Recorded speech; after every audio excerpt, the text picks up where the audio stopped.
രാജ്മോഹൻ ഉണ്ണിത്താൻ വളരെ ഞെട്ടലോടെ നമ്മളെല്ലാം കണ്ട വാർത്തയാണ് ഇന്നലത്തേത്. ഇപ്പോൾ അതിൻ്റെ അന്വേഷണവും ആരാണ് ഈ പിടിയിലായവർക്ക് പിന്നിൽ, അവരുടെ യഥാർത്ഥ ഉദ്ദേശം എന്തായിരുന്നു ഒക്കെ ഇനി അന്വേഷണങ്ങൾ വ്യക്തമാകേണ്ടതാണ്. അതിൽ തൊഴിലില്ലായ്മ അടക്കമുള്ള കാര്യങ്ങളാണ് അവർ ചൂണ്ടിക്കാണിക്കുന്നത്.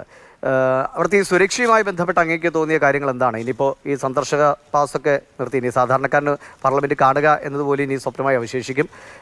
എങ്ങനെയാണ് ഇത്രയും ഒരു സുരക്ഷാ വീഴ്ച ഉണ്ടായത് എന്നാണ് അങ്ങ് കരുതുന്നത്? അല്ല, ഇതിനകത്ത് അവര് പറഞ്ഞ കാര്യങ്ങളോടൊന്നും ആർക്കും വിയോജിപ്പില്ല. അവര് പറഞ്ഞത് നരേന്ദ്രമോദിയുടെ ഏകാധിപത്യ ശൈലിക്കെതിരെയാണ് ഒന്നാമത്തെ പ്രതികരണം. അത് ജർമ്മനിയിലെ ഹിറ്റ്ലറെ പോലെ, അല്ലെങ്കിൽ ഇറ്റലിയിലെ മുസോളിനെ പോലെ, അല്ലെങ്കിൽ റഷ്യയിലെ സ്റ്റാലിനെ പോലെ ഒരു ഏകാധിപത്യത്തായിട്ട് തന്നെയാണ് അദ്ദേഹം പെരുമാറുന്നത്. 2, കർഷകർക്ക് കൊടുത്ത വാഗ്ദാനങ്ങൾ മുഴുവൻ ലംഘിച്ചിരിക്കുന്നു. 1.5 വർഷം സമരം നടന്നു. അതിനെക്കുറിച്ച് പറയുന്ന കറക്റ്റാണ്. അതുപോലെ തന്നെ സ്വതന്ത്ര ഭാരതത്തിൽ ഏറ്റവും രൂക്ഷമായ തൊഴിലില്ലായ്മയാണ്, അതും കറക്റ്റാണ്. പക്ഷേ അതിനൊക്കെ ജനാധിപത്യത്തിൽ പ്രതികരിക്കാൻ മറ്റു മാർഗങ്ങൾ നിലവിലിരിക്കുമ്പോൾ ഈ 7 പേര് ഗൂഢാലോചന നടത്തി പല സ്ഥലങ്ങളിൽ നിന്ന് ഒത്തൊരുമിച്ച് പാർലമെന്റിനകത്ത് കയറി ഇത്രയും വലിയ ഒരു സ്മോക്ക് ബോംബ് പൊട്ടിക്കണമെന്നുണ്ടെങ്കിൽ അതിനെ നിസ്സാരമായി കാണാൻ പറ്റില്ല. 4 ലെയർ സെക്യൂരിറ്റി ഉള്ള ഒരു സ്ഥാപനമാണ് പാർലമെന്റ്. അതിപ്പോ ഒരു ചന്തയ്ക്ക് സമാനമാണ്. നിങ്ങൾ മാതൃഭൂമിയുടെ ഡൽഹി ബ്യൂറോയോട് ചോദിച്ചാൽ മതി. പാർലമെന്റിന്റെ 3 വാതിലുകൾ, കവാടം, അതിലൊന്ന് പ്രധാനമന്ത്രിക്ക് റിസർവ്ഡ്, മറ്റൊന്ന് ഇന്ത്യയുടെ വൈസ് പ്രസിഡന്റ്, രാജ്യസഭയുടെ അധ്യക്ഷൻ റിസർവ്ഡ്. ബാക്കി മുഴുവൻ ആളുകളും പഴയ പാർലമെന്റിന്റെ മുമ്പിലുള്ള ആ വാതിലിന് മുമ്പിൽ രാവിലെ ഒരു 10:30 വന്നു കഴിഞ്ഞാൽ ഒരു ചന്ത പോലാണ്. അവിടെ കണ്ടമാനം ആളുകൾ. ആരൊക്കെയാണ് അവിടെ നിൽക്കുന്ന ആർക്കും തിരിച്ചറിയാൻ വയ്യ. മാധ്യമ പ്രവർത്തകരെ പോലും സെക്യൂരിറ്റിയുടെ പേരിൽ കോവിഡ് മഹാമാരിക്ക് ശേഷം പാർലമെന്റിൽ കയറ്റാത്ത ഗവൺമെന്റ്, ആ ഗവൺമെന്റാണ് ഈ സുരക്ഷാ വീഴ്ച വരുത്തിയിരിക്കുന്നത്. മാത്രമല്ല, വേറൊരു കാര്യം കൂടി ഞാൻ പറയാം.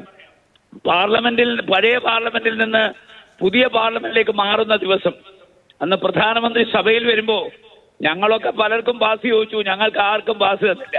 പക്ഷെ സകല ഗാലറികളും ഫുള്ളായിരുന്നു. പ്രധാനമന്ത്രി വന്ന് വനിതാ ബിൽ അവതരിപ്പിക്കുമ്പോ ഗാലറികളിൽ നിന്ന് ആരവമായിരുന്നു. കംപ്ലീറ്റ് നരേന്ദ്രമോദി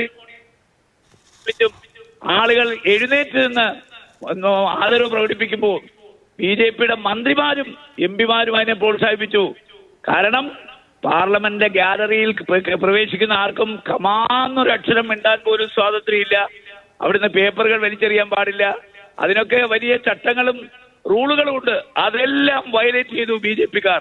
അന്നു മുതൽ പാർലമെന്റിന്റെ ഗാലറികൾ BJPക്ക് വേണ്ടി റിസർവ്ഡ് ആണെന്ന് വേണമെങ്കിൽ പറയാം.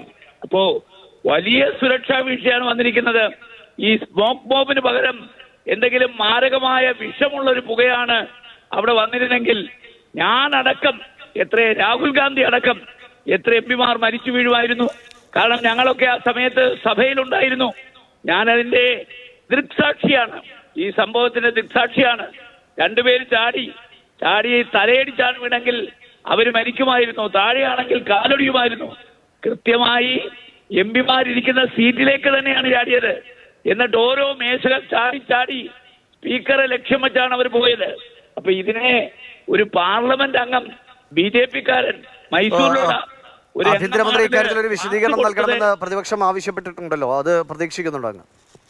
നടത്തിക്കൊണ്ടിരിക്കുന്നത് ഇത് അക്ഷന്തവ്യമായ വീഴ്ചയാണ്. ഈ വീഴ്ചയ്ക്ക് ഈ ഗവൺമെന്റ് സമാധാനം പറഞ്ഞേ മതിയാവൂ. ആഭ്യന്തരമന്ത്രി വിശദീകരണം നൽകുന്നത് ആവശ്യപ്പെട്ടിട്ടുണ്ടല്ലോ പ്രതിപക്ഷം, അത് ഉണ്ടാകുമെന്ന് കരുതുന്നുണ്ടോ? അതല്ലേ ഇവരുടെ മുദ്രാവാക്യങ്ങൾ ഒന്നതാണല്ലോ. ജനാധിപത്യത്തിൽ ഇത്തരം നോട്ടീസ് കൊടുത്താൽ സഭയിൽ ഇത് ചർച്ച ചെയ്യപ്പെടണം, ആഭ്യന്തരമന്ത്രി മറുപടി പറയണം. പക്ഷേ മണിപ്പൂർ കത്തി എരിഞ്ഞിട്ട് വാ തുറക്കാത്തൊരു പ്രധാനമന്ത്രിയാണ് ഇന്ത്യ ഭരിക്കുന്നത്. 300 ശവശരീരങ്ങൾ ക്രിമേറ്റ് ചെയ്യാൻ പറ്റാതെ അവിടെ കൂട്ടിയിട്ടിരിക്കുന്ന സമയത്തും അവിടെ പോകാത്ത ആളാണ് ഇന്ത്യയുടെ പ്രധാനമന്ത്രി, ആഭ്യന്തരമന്ത്രി. അപ്പൊ അതുകൊണ്ട് ഇവരെന്തും ചെയ്യും. കാര്യം ഇവർക്ക് ജനാധിപത്യത്തിൽ വിശ്വാസമില്ല. പ്രതിപക്ഷ രാഷ്ട്രീയ പ്രസ്ഥാനങ്ങളുടെ അഭിപ്രായങ്ങൾക്ക് ഇവർ വില കൽപ്പിക്കുന്നില്ല. കാരണം വർഗീയവൽക്കരണം നടത്തി ഇന്ത്യ ഭരിക്കാമെന്നുള്ള വ്യാമോഹം അവരെ മഥിക്കുമ്പോൾ അവർ ജനാധിപത്യത്തിന് പുല്ലിന്റെ വിലയാണ് കൊടുക്കുന്നത്.